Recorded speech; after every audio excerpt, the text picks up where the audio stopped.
The all-American looking guy has been a historical fascination for Trinidadian experts. Much of the information we've gathered about him comes from his younger brother in the story Ballad for a New World. The story follows the younger brother as he reminisces, looking at old photos of the all-American looking guy doing jobs that testify to his manliness and daring attitude. The all-American looking guy was thoughtful and had about him a sense of one who was willing to chase his dreams to the end of the earth. As the reminiscence progresses, the identity of the all-American looking guy begins to fade and is replaced by a much less charming man in search of wealth. Why is it so important to tell the story of the all-American kind of looking guy?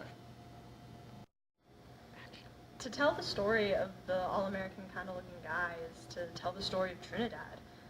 He lived in a Trinidad that was heavily influenced by America. This was, right after World War II, and he had lived through the war and seen what the war did to the people in his country and how it affected the country that he lived in his whole life until he moved. And when the younger brother tells the story of the all-American kind of looking guy, he reminds us of the song Rum and Coca-Cola, and that song really paints the picture of what the relationship between Americans and Trinidadians was really like. American soldiers would come and Trinidadian women would prostitute themselves for American soldiers, and American culture and economy really took over. The American influence really probably played a role in the American kind of looking guy's decisions. The American soldiers were considered successful men, and he worked down at the docks, and he saw the Americans who came and they traded illegal contraband, but they made a lot of money, and he equated that to success. The all-American kind of looking guy is often compared to James Dean in the Ballad for a New World. Why do you think this is, and why do you think this plays a role in his move to America? Well, the all-American kind of looking guy had qualities of a romantic hero. He was, a typical bad boy. We compared him to James Dean often. James Dean, East of Eden, he was, your typical bad boy. He was adventurous, rebellious. He had courage. He was dissatisfied with everything that was around him, constantly looking for the next thing. And the all-American kind of looking guy exemplified that. He just, the brother continued to punctuate on that point. He worked all these jobs, had broad shoulders. He was a car salesman. He worked in the oil industry. What else did he do? Did all these things looking for something greater than himself. And he was just unhappy in the Trinidad that he found himself in. But he looked towards greater things, like America, the land of opportunity.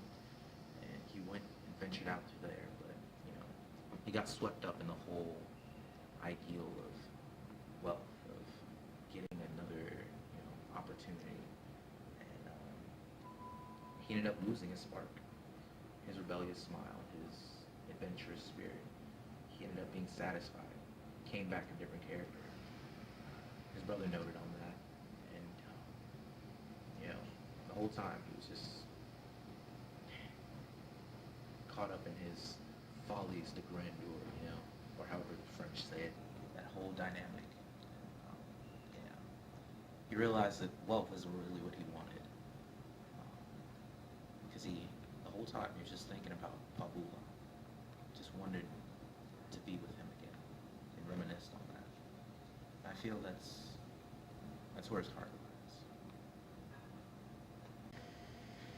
Who is Babulal, and what do we know about him?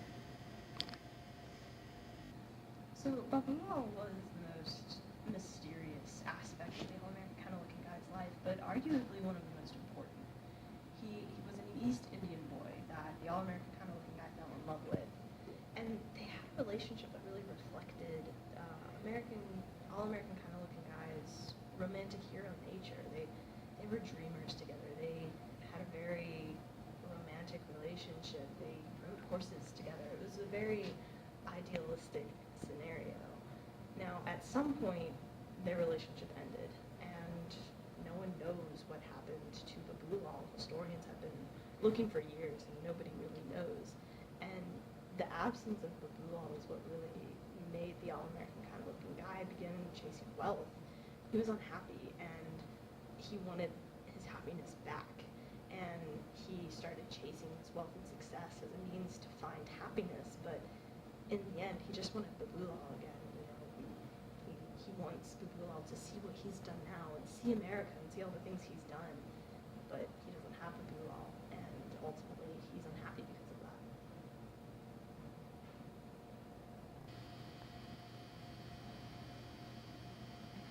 Why do you think his brother titled the story The Ballad for the New World?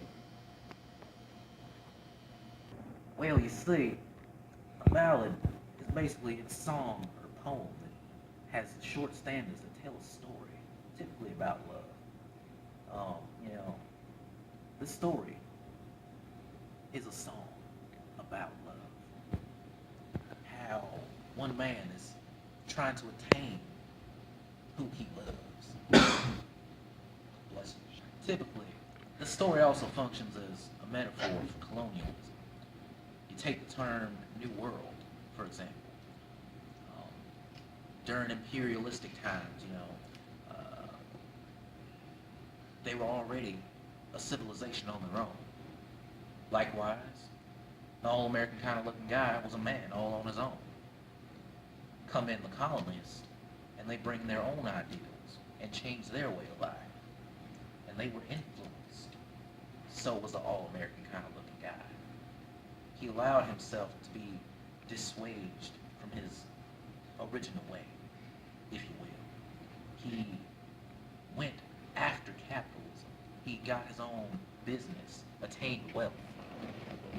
And I feel that's what the ballad is about. The New World didn't really help him out. It just changed him.